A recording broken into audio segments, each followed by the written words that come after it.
El 28 de mayo de 1998 se publicó en el Diario Oficial de la Federación la ley que crea el Instituto Federal de Defensoría Pública.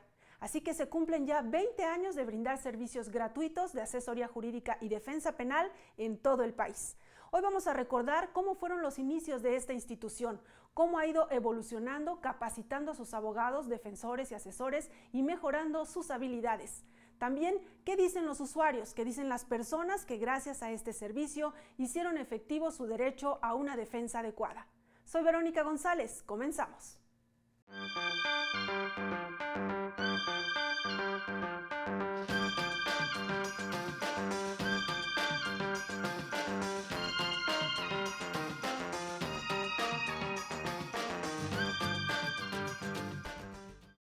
Para ser asesor jurídico federal, además de conocimientos de derecho y habilidades propias de un abogado, es necesario tener vocación de servicio. Vamos a ver qué los motiva, cómo se preparan y por qué hacen de esta profesión su forma de vida.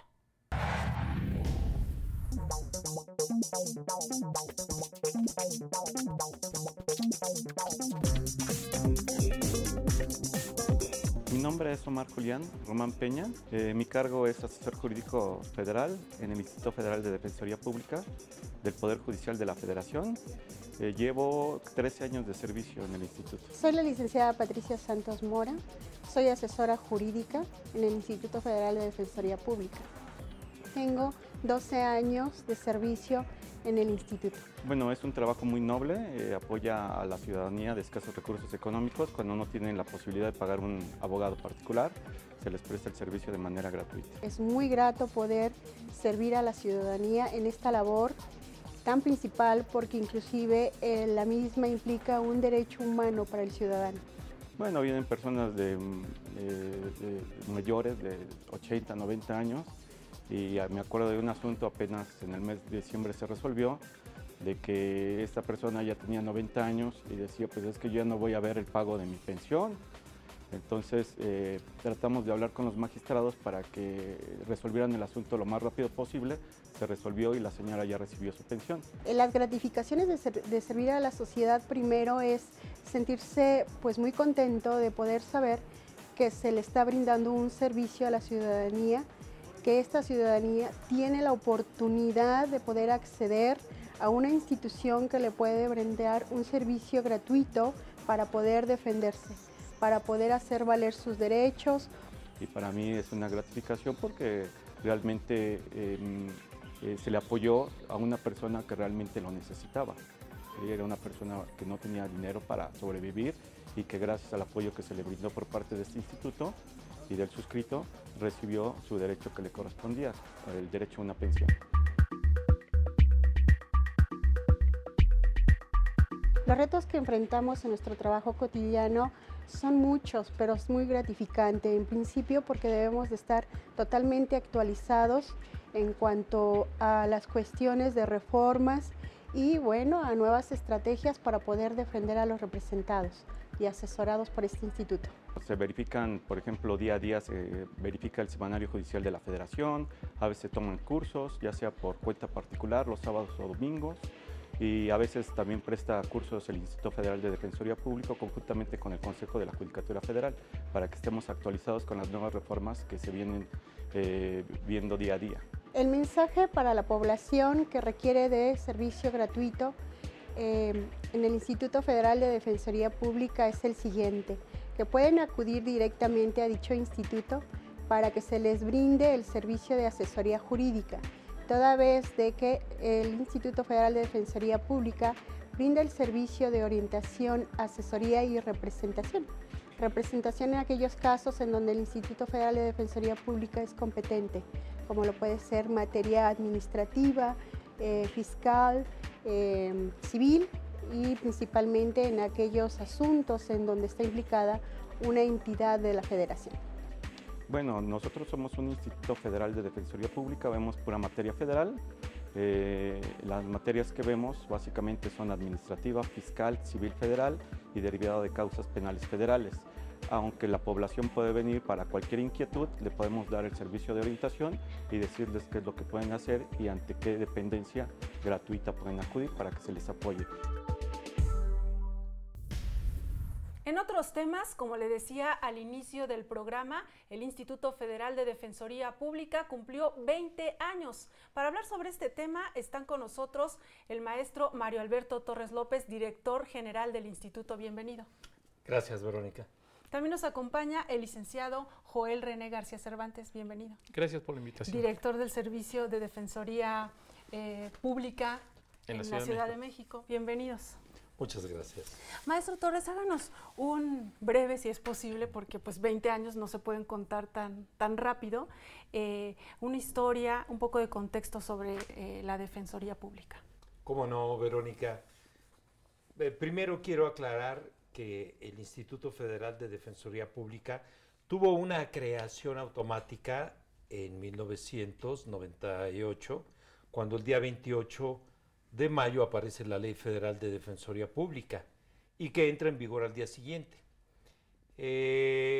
Básicamente los transitorios determinan que todos los bienes, recursos humanos, materiales que tenía la unidad de defensores de oficio federal, que en aquella época pertenecía a la Suprema Corte, pasaban automáticamente al Instituto Federal de Defensoría Pública. Y es así como ya desde mayo de 1998 empezó a funcionar en unas pequeñas oficinas del Palacio de Justicia de San Lázaro, que estaban en el primer piso, más bien parecía sótano. Estábamos todos allá amontonados. ¿En qué año llegó usted al instituto? Yo quiero hacer la aclaración que llegué casi al año de que el instituto se creó. Así es que propiamente ingresé cuando empezaban a desarrollarse planes, cuando se programaban cosas a futuro y que en muchas ocasiones ya se empezaban a realizar. A comenzar. El licenciado también llegó 5 minutos después. No, yo llegué antes. en noviembre Antes. de 1998. Sí. ¿En qué momento, nos comentaba, se expide esta ley, pero no inician de inmediato ya como instituto? No, sí, al día siguiente, propiamente sin necesidad de mayor formalidad, queda integrado el Instituto Federal de Defensoría Pública. Una parte necesaria para su funcionamiento lo eran las bases generales de organización y funcionamiento. Incluso uno de los artículos transitorios de la ley determinó que deberían expedirse en determinada temporalidad y en efecto fueron expedidas en el mes de noviembre de 1998. Las bases generales de organización y funcionamiento del instituto son como un cuerpo normativo reglamentario. Aquí no puede haber reglamento como existe en muchas leyes, porque esos reglamentos los expide el presidente de la República. Y este órgano auxiliar del Poder Judicial de la Federación no puede ser reglamentado por el titular de otro poder. ¿Cómo eran los inicios del instituto? ¿Cuál era el perfil en ese momento de los defensores? Porque todavía no había asesores, ¿no? Eran puros defensores públicos, ¿no? Bueno, como dijo el maestro, efectivamente, en cuanto se expida la ley, al día siguiente en automático queda creado el instituto. Sin embargo, hubo que hacer algunas reordenaciones administrativas porque efectivamente no se conocía, la figura del asesor jurídico era nueva, no existía. Y también el Servicio de Defensa Pública en agencias investigadoras del Ministerio Público Federal. Entonces se trabajó en formar esos cuadros para que cuando salieron las bases en noviembre de 1998, arrancara prácticamente ya su función con estas nuevas modalidades. Los asesores jurídicos, que es una rama bastante importante, que ven cuestiones fiscales, civiles y administrativas en materia federal, y el defensor público, que antes atendía nada más juzgados y tribunales, se extendió a las agencias del Ministerio Público Federal y, si mal no recuerdo, eran 200 defensores públicos los que entraron en ese momento para cubrir todas las necesidades a nivel nacional. ¿Actualmente Sí. cuántos son, maestro? Bueno, actualmente tenemos 885 defensores. No todas las plazas están ocupadas porque hay como algo flotante, ¿no? Algunos se van, otros llegan, y 197 de asesores. Pero déjame comentarte En el año de 1998 se transfieren 556 plazas de lo que era la unidad de defensores de oficio. Entre ellas iban 219 de defensores de oficio que quedaron reconvertidas en defensores públicos. No había plazas ni de asesor ni de defensores para las agencias del Ministerio Público.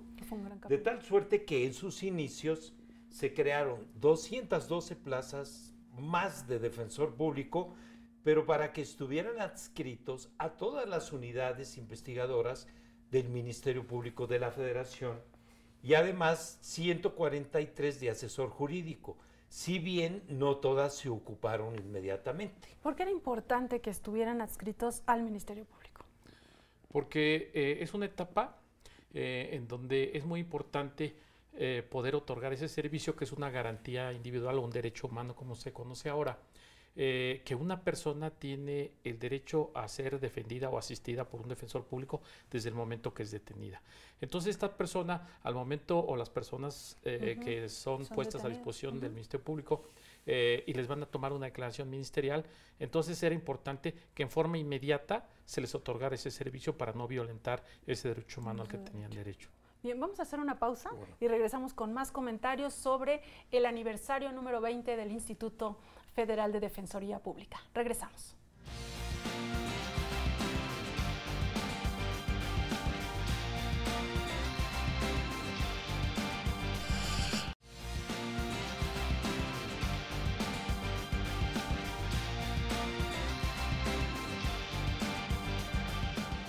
Ya estamos de regreso y seguimos conversando sobre el 20º aniversario del Instituto Federal de Defensoría Pública. Antes de retomar nuestra charla, quiero invitarlos a ver el testimonio de defensores públicos que están adscritos ahora a los centros de justicia penal federal. Vamos a ver directamente que ellos nos platiquen cómo son sus experiencias en el día a día y regresamos con más de la entrevista. Vamos a verlos. Claro.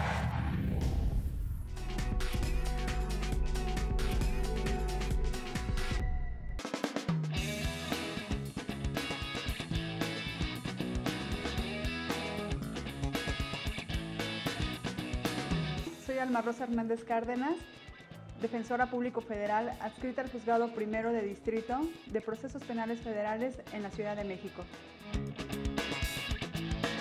Dentro de los retos que día a día me enfrento en mi labor, bueno, es una lucha constante en cuanto a los criterios que emplean los juzgadores para que de alguna forma satisfagan las pretensiones que hago valer a favor de mis defendidos, así como también dar respuesta inmediata. Considero que día a día es un actuar distinto en donde se analiza el expediente de manera exhaustiva y que permite llevar a cabo una defensa adecuada. Desde luego bajo principios de lealtad, de probidad, de profesionalismo y de economía procesal. A nivel de primera instancia se velan por un debido proceso legal, así como la emisión de una sentencia justa y también pugnar porque se lleven a cabo aquellas defensas ya en la materia propiamente de la ejecución de las penas, en donde siempre se pondera la libertad del defendido y se allega de todos aquellos instrumentos, de aquellos métodos que la propia ley nos faculta citar y hacer valer, incluso hasta citar tratados internacionales, doctrina, jurisprudencias.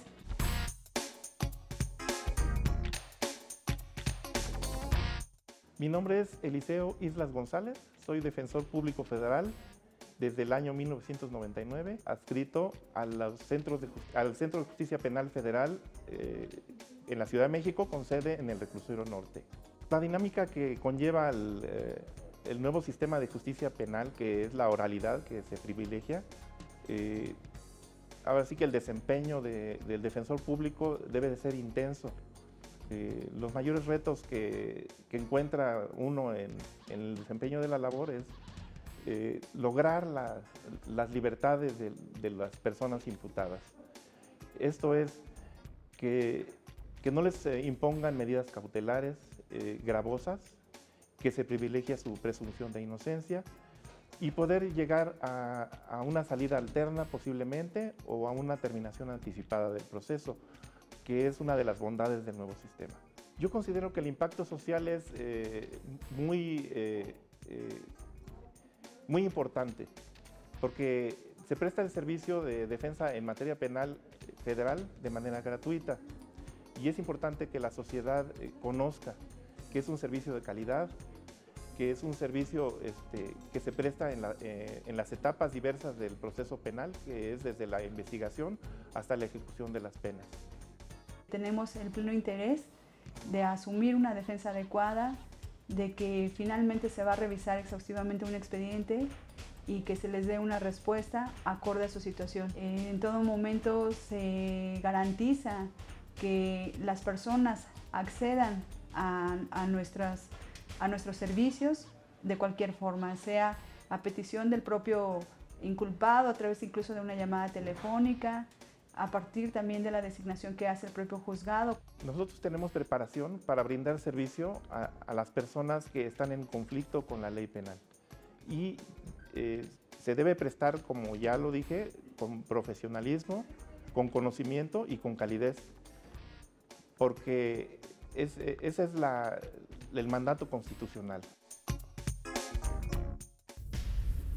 Bueno, pues ahí está el testimonio de algunos de los defensores, ya nos contaba, 800 actualmente. Bueno, sí, más o menos. un número aproximado. 820, o sea, de ocupados. ¿Cómo era la primera sede del instituto? Sabemos que ahora están en el centro, en Bucareli, ¿no? Bucareli. Pero ¿dónde estuvieron antes? Pues mira, cuando yo llego en 1999, me dirijo a Palacio de Justicia de San Lázaro y me dicen que en el primer piso realmente era como la parte más baja, que daba el estacionamiento. Casi como sótano era, ¿no? Pues casi, parece. exactamente. Y encuentro un pequeño espacio donde habían 80, 85 personas, no había separaciones, había pocos privados, y dije yo, bueno, pues este es el lugar donde vamos a trabajar, pues adelante, ¿no? Usted ya estaba también ahí, ¿no? Sí, tenía algunos meses de haber llegado, pero en esas mismas circunstancias también que vio el maestro, pues sí, estábamos en forma muy, estamos hacinados prácticamente ahí porque llegó gente. Después de estar ahí en San Lázaro, ¿para dónde se van? Hay otra sede antes de la que sí, actual, ¿no? Tuvimos una segunda sede en la calle de Tonalá, casi esquina con Insurgentes.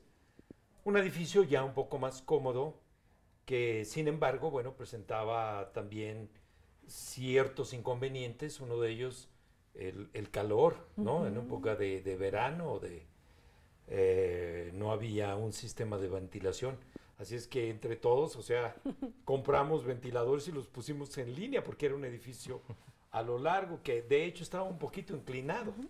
Si uno ponía una canica, la canica se iba rodando. Oiga, maestro, y qué importante que ahora que están en estas instalaciones actuales, sobre todo para los usuarios, ¿no? Nosotros cuando hemos visitado las instalaciones, y ahora ya muy modernas y muy adecuadas, pues ahí vemos a los usuarios, ahí están esperando su turno para ser atendidos, ¿no? ¿Cómo ha ido evolucionando también esta parte de las personas que se acercan a pedir los servicios del instituto? Bueno, desde que se pensó en esos tiempos cambiar la sede a Bucareli, se tomó en consideración que fuera un lugar de fácil acceso para todas las personas que iban a solicitar el servicio, que hubiera líneas del metro, que hubiera transporte público y que hubiera avenidas. Entonces, esa fue la situación por la que pusieron ahí. Posteriormente, pues bueno, ya empezaron a acudir nuevamente los asesores, las personas que requerían asesoría jurídica, no solo en materia de asesoría fiscal, civil y administrativa, sino también penal, porque hay unos defensores públicos que están adscritos a la Dirección General, los cuales dan orientación o canalizan a la gente a los lugares donde tienen que ventilar su asunto, ya sea en materia federal o del fuero común o de cualquier otra materia, se les da esa orientación y inclusive a veces les hace hasta un oficio para que los atiendan a donde tienen que ir. Y esta parte de la vocación de servicio es muy importante, ¿no? ¿Cómo seleccionan a los asesores y a los defensores para que tengan este interés por ayudar a las personas? Sí, de hecho, desde la creación del instituto se iniciaron los concursos de oposición. concursos para ingresar. Se les hacía un examen de conocimientos y un examen psicométrico. Y así poco a poco se fue conformando tanto la planta de defensores públicos federales como de asesores jurídicos. Pero, digamos, independientemente de los defensores y de los asesores, también está el personal administrativo. Claro. Que igual que defensores y asesores, podemos decir también con mucho corazón realizan sus funciones. Hace un momento hablábamos de cuando cambiamos de la segunda a la tercera sede, que es, digamos, la sede definitiva, la de Bucareli. Y esto fue en octubre del año 2003 y todos estuvimos muy contentos en participar, incluso en ese cambio, armando cajas, llevando el diablito, participamos y fue algo verdaderamente significativo para nosotros. Y ya oficialmente en el mes de noviembre se inauguró el edificio por parte del entonces ministro Mariano Azuela. ¿Qué observan ustedes al coordinar los trabajos de los defensores, de los asesores y también, como dice, de la parte administrativa? ¿Qué satisfacciones se llevan? A veces la gente tiene la sensación de que es el defensor público y tiene mucho trabajo y no se va a interesar en mí, ¿no? Y no lo va a hacer tan esforzado. Nosotros hemos documentado en estos espacios que no es así, pero ustedes de cerca, ¿no?, coordinando el trabajo de ellos, ¿qué es lo que les dicen? ¿Qué satisfacción les deja? Bueno, en primer lugar, las áreas administrativas, como dijo el maestro Torres, están muy pendientes de ver cargas de trabajo tanto de asesores y defensores para poner el número de defensores adecuados para que no tengan una sobrecarga de trabajo y puedan atender con el debido tiempo y con la debida atención cada asunto. Entonces es una gran ventaja que tenemos en la Defensoría Pública Federal, que tenemos esa posibilidad. Entonces, por un lado, también la capacitación que se les da, es muy buena capacitación que nos otorga el Instituto de la Judicatura actualmente, capacitación de primer nivel. Entonces van teniendo además experiencia porque todos los días están practicando sobre la misma materia y eso los va especializando. Ahorita en el nuevo sistema de justicia penal federal tenemos la experiencia o la grata experiencia de que nuestros defensores públicos han hecho muy buen papel dentro de este nuevo sistema en virtud de lo que te acabo de comentar. ¿Qué experiencias tienen en cuanto a los usuarios? ¿Qué les dice la gente? En lo que se refiere a los usuarios en materia penal, debemos comprender que ellos tienen un problema un poco más grave que los que llevan para los asesores. ¿Por qué? Porque está en juego su libertad, ¿no? Entonces, muchas veces digamos, la emoción que ellos pueden sentir se encuentra como reprimida, ¿no? Tal vez hasta el momento en que su caso se resuelve y se resuelve favorablemente, es cuando expresan sus emociones y desde luego pues dan las gracias a los defensores. En uno de los informes comenté precisamente de una persona que atendimos ya como último, ¿sí? Último medio de defensa, porque había sido patrocinado por defensores particulares. Y que le habían impuesto una condena de 35 años y estaba prevista su salida hasta 2030 y tantos, algo así, ¿no? Y nosotros le promovimos un procedimiento que se llama reconocimiento de inocencia y pudo salir libre, ¿sí? Y bueno, fue muy emocionante porque estábamos en la oficina y esta persona venía de Chiapas y nos dijeron, está el señor fulano. Y dijimos, bueno, han de estar los familiares. Bueno, ¿que son los familiares? No, es que no están los familiares, está él, ya se había resuelto. Y bueno, fue muy satisfactorio ver la forma en que él precisamente no nos agradecía, le agradecía a la institución que lo hubiera apoyado, ¿no? Y finalmente una persona inocente, ¿no? Porque si le reconocieron su inocencia. Finalmente. ¿No? Bien, pues vamos a hacer otra pausa y regresamos con más sobre este tema y estas emotivas experiencias que han tenido a lo largo de 20 años. Vamos a la pausa y regresamos.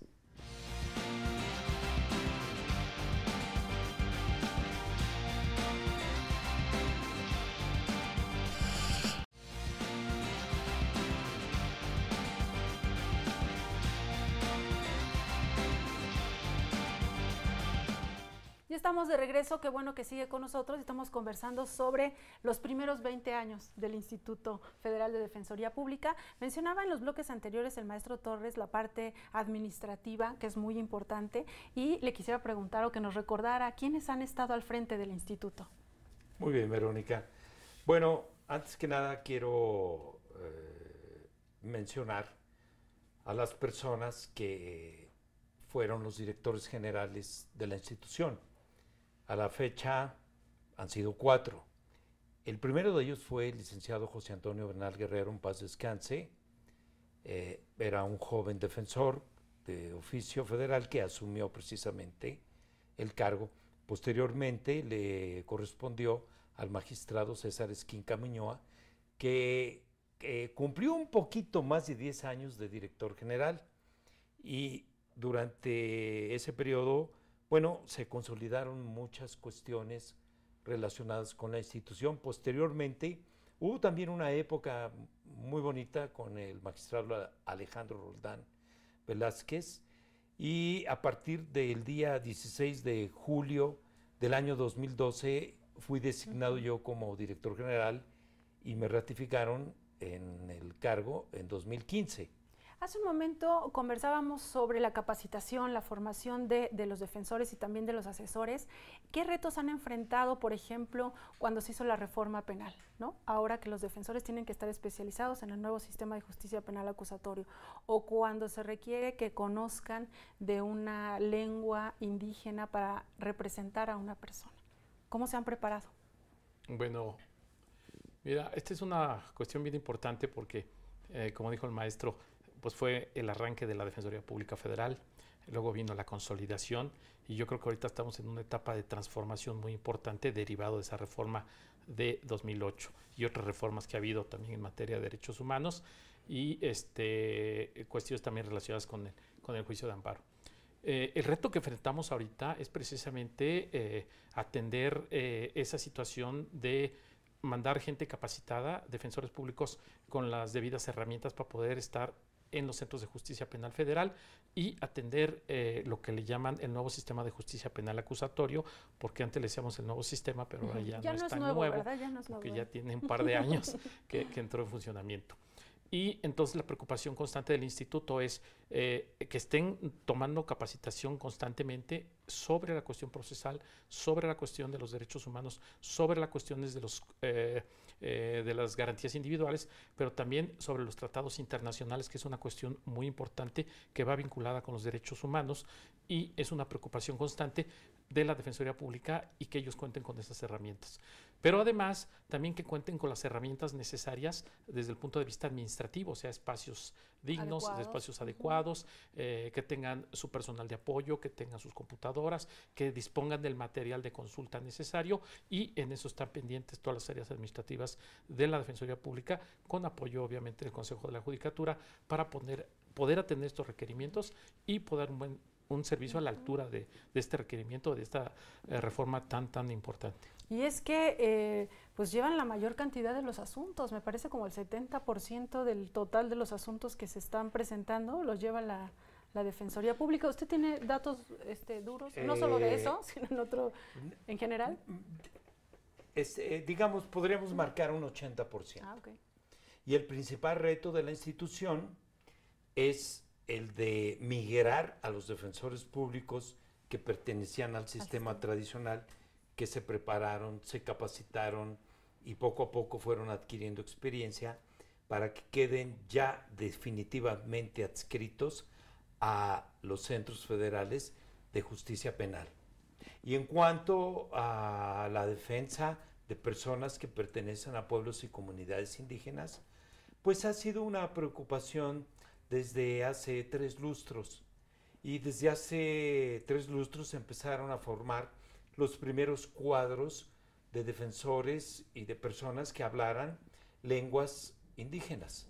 Y actualmente, bueno, pues tenemos, digamos, cobertura de 35 lenguas, las más, digamos, las más generales, las más comunes, y con ello estamos en aptitud de dar una defensa o incluso un servicio de asesoría jurídica.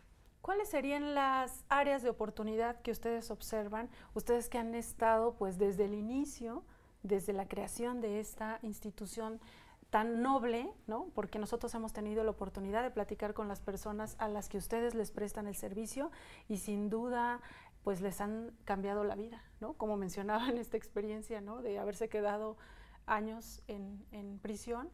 Bueno, ¿cuáles serían las áreas de oportunidad o hacia dónde debemos ir en esto que tiene que ver con la Defensoría Pública? Bueno, mira, en materia penal, esas áreas de oportunidad irán de la mano de la propia demanda de servicios legales, ¿no? De hecho, ya estamos atendiendo los asuntos en juzgados que ya se crearon y son especializados en ejecución, o jueces especializados de ejecución también en los centros de justicia. Y en materia de asesoría hemos ido incorporando a las materias que llevan, pues muchas otras que hace 20 años no se veía, por ejemplo, representación de menores, ¿sí? Es todo un tema y muy Representación de incapaces.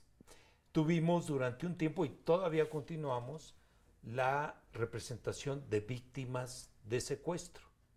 Entonces, en estos 20 años, la labor desarrollada por todos estos defensores ha sido verdaderamente enorme. Yo quisiera mencionar algunos números cerrados, una sumatoria de esos 20 años para darnos idea, ¿sí? Sí. En servicios de defensa penal tenemos registrados 2.509.000, lo cual no quiere decir que sean 2.509.000 personas. ¿No? ¿Por qué? Porque a una persona se le pudo representar en averiguación previa, una representación en juzgado de distrito 2, en tribunal unitario 3, pero si tuvo 2 apelaciones por algún auto, alguna cosa, fue 4, ¿no? Entonces, no es válido, digamos, transformarlo a personas, pero son servicios que han dado los defensores. Visitas a centros de reclusión, ahí sí están contabilizadas 3.068.000. O sea, los defensores públicos en esos 20 años han acudido en 3 millones de ocasiones a todos los centros de reclusión donde estén sus defendidos. Los servicios de asesoría jurídica, por ejemplo, en orientación se ha otorgado ese servicio a 235.563 personas. El servicio de asesoría simple a 107.849 personas. El servicio de representación, que ya es llevar los casos ante juzgados, tribunales, a la fecha se contabilizaron 238.327.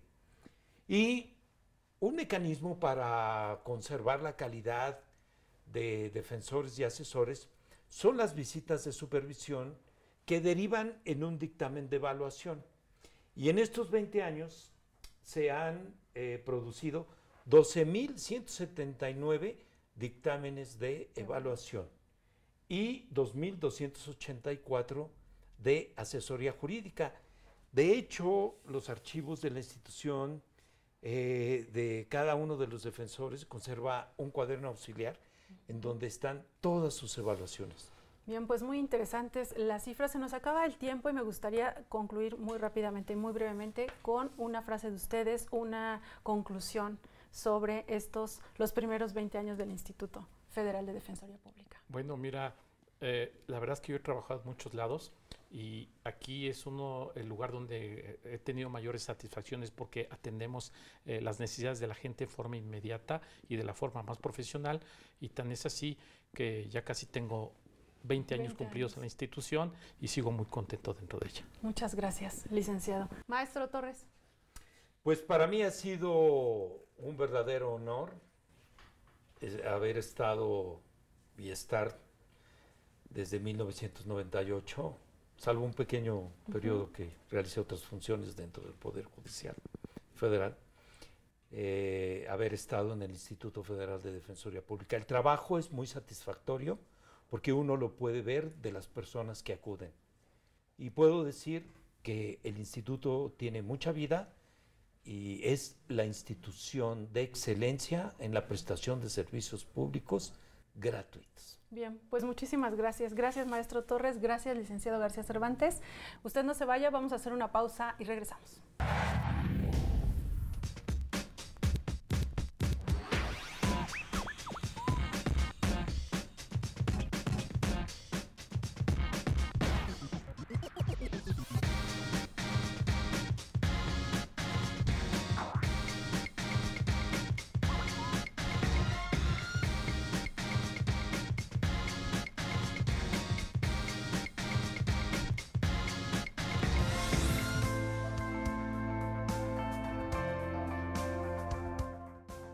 Quiero decirle que este libro fue editado por primera vez en el año 2014 y la segunda edición es el año de 2017, el año pasado.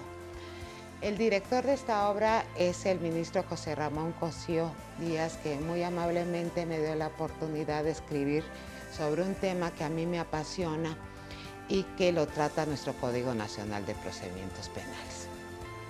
Estas soluciones alternas y formas de terminación anticipada del proceso penal acusatorio es muy distinto a los mecanismos alternativos de solución de conflictos y que incluso existe una ley al respecto, como serían la conciliación, la mediación y la junta restaurativa.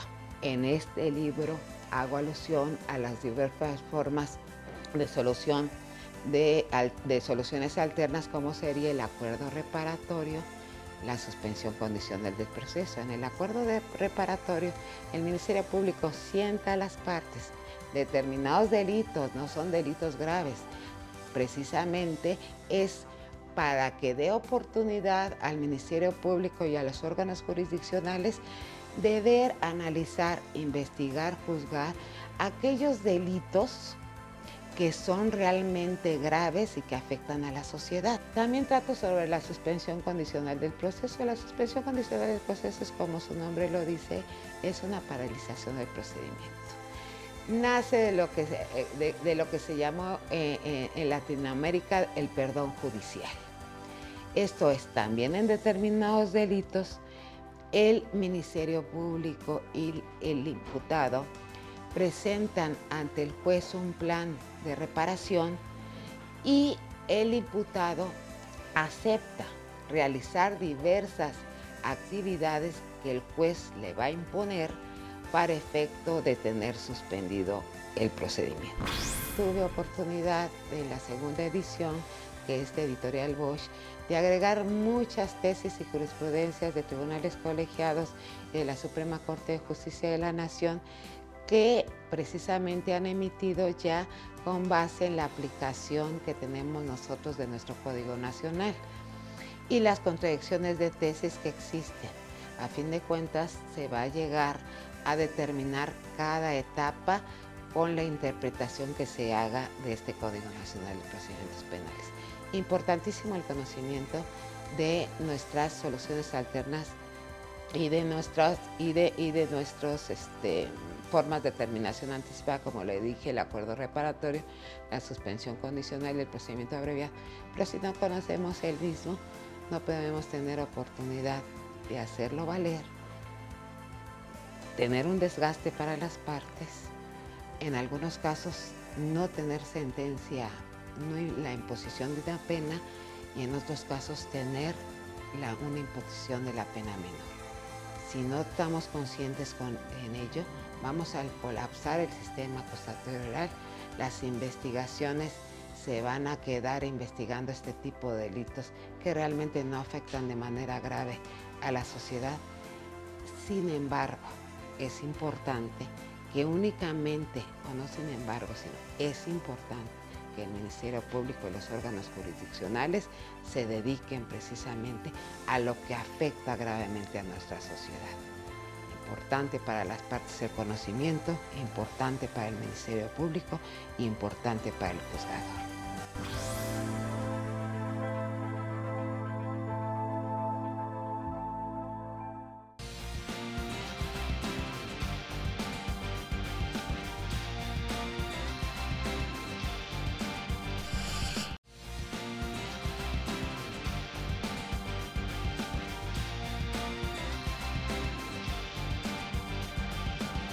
Vamos a ver cuántos asuntos fueron resueltos en tribunales y juzgados federales. Hasta el mes de febrero de 2018, los tribunales colegiados de circuito tenían 207.483 asuntos pendientes de resolver. En el segundo mes del año fueron resueltos 37.066 asuntos. La mayor cantidad de asuntos que ingresan a los tribunales colegiados son en materia administrativa. Hasta el mes de febrero de 2018 había 88.828 asuntos pendientes de resolver. De ellos, 13.945 fueron resueltos en el segundo mes del año. En ese mismo periodo, en los tribunales colegiados de circuito se interpusieron 15.751 amparos directos y se solicitó la revisión de otros 7.181.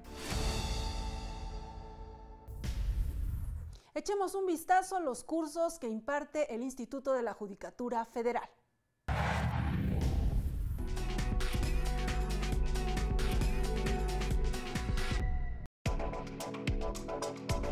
Homicidio, secuestro, robo y violación son algunas causales que enfrentan los adolescentes en conflicto con la ley. Para atender esta problemática, los defensores públicos analizan los factores que influyen en la comisión de un delito. Especialmente es el entorno social en el que se desenvuelven, el ámbito económico que puedan presentar y el problema social familiar. La falta además de apoyo desde el punto de vista educativo, desde el punto de vista deportivo, desde el punto de vista cultural, impide también que los jóvenes se inserten en una rutina que evitaría que se involucren en cuestiones de carácter delictivo. Delitos contra la salud, portación de arma de fuego y lesiones también son parte de la estadística que se analiza en las aulas de la escuela judicial. Es muy importante los conocimientos que estamos adquiriendo aquí porque nos permiten entender la problemática que enfrenta el adolescente y una vez entendido, pues ya lo traducimos al campo jurídico para buscar pues una mejor solución a su conflicto, porque a fin de cuentas pues, son adolescentes en conflicto con la ley y ese conflicto hay que superarlo. El curso especializado en el Sistema Integral de Justicia Penal para Adolescentes plantea un enfoque técnico y jurídico que tiene por objeto la reinserción social de los menores. El hecho de capacitar al personal que va a atender esta problemática de una manera integral, analizando todos y cada uno de los diferentes aspectos que puede guardar desde el origen hasta las consecuencias, pasando por todos los procesos en los que de alguna u otra manera se vio involucrado el joven hasta llegar a una instancia de carácter penal, pues es importante.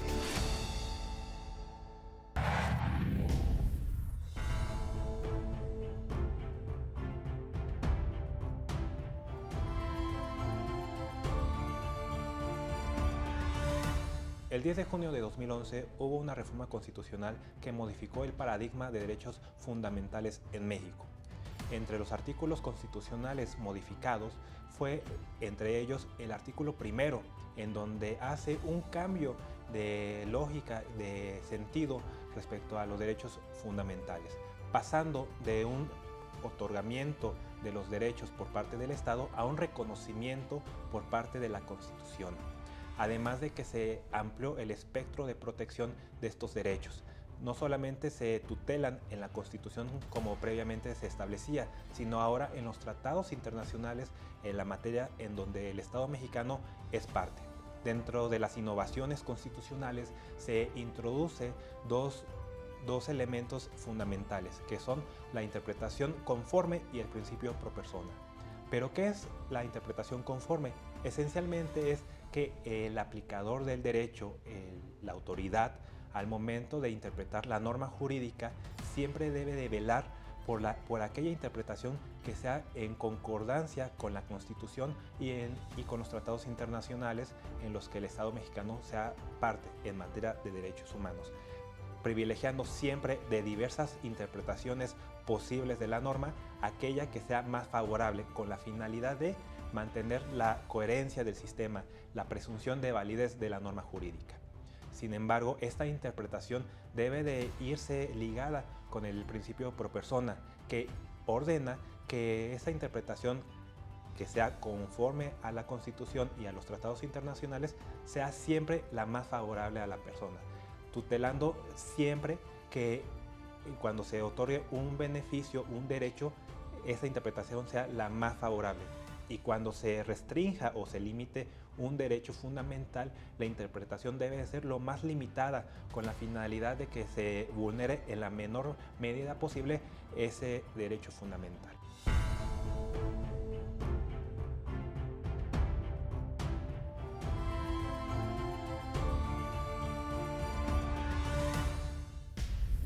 Ya nos vamos, pero antes nuestra recomendación para ver buen cine relacionado con el mundo del derecho.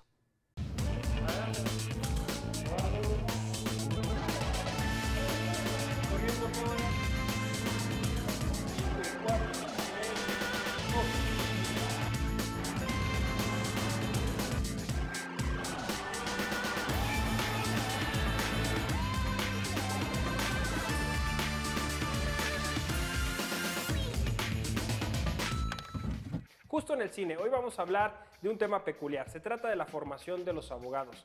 No es un tema que encontremos todos los días en las películas, sin embargo hay algunas muy representativas de ello que nos dan fe y testimonio de lo que podría ser la idea que la cultura popular tiene sobre la educación de los abogados.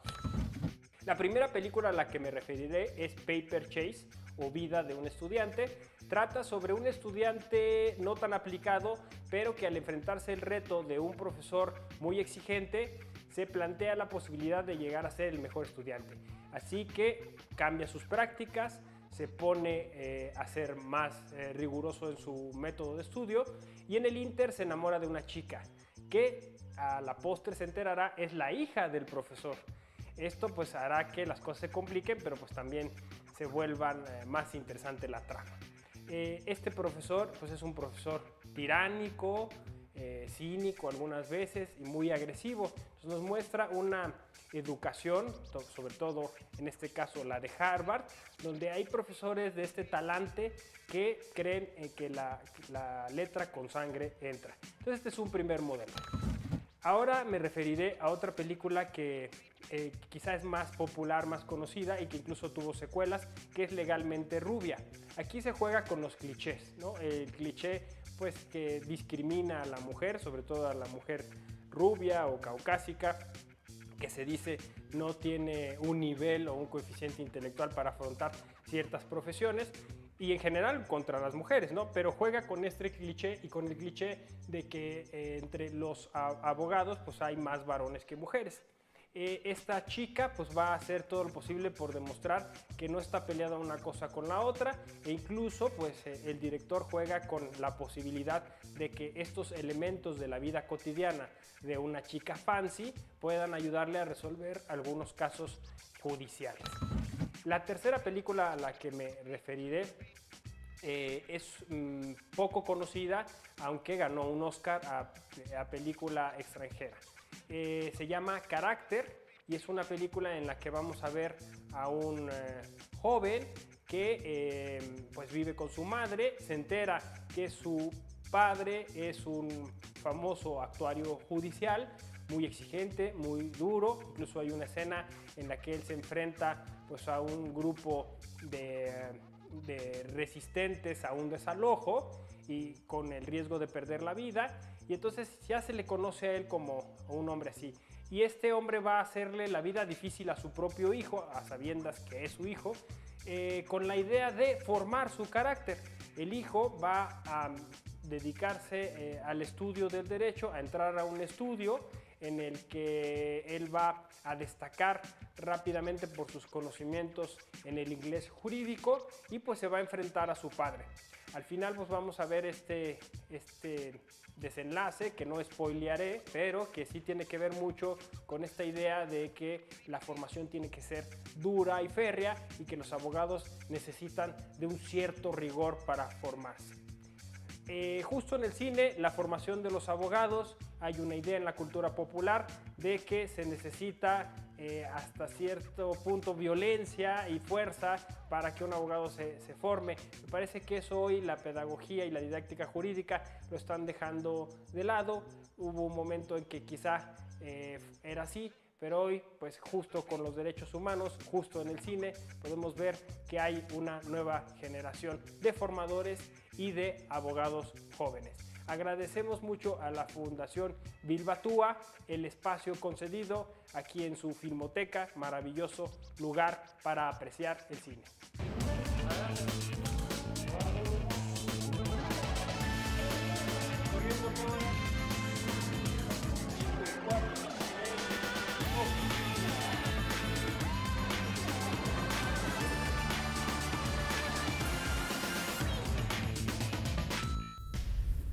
Es todo por el momento, gracias por su atención y gracias al equipo de producción que hace posible este programa. Soy Verónica González y como siempre lo invito a que se quede en la señal del Canal Judicial.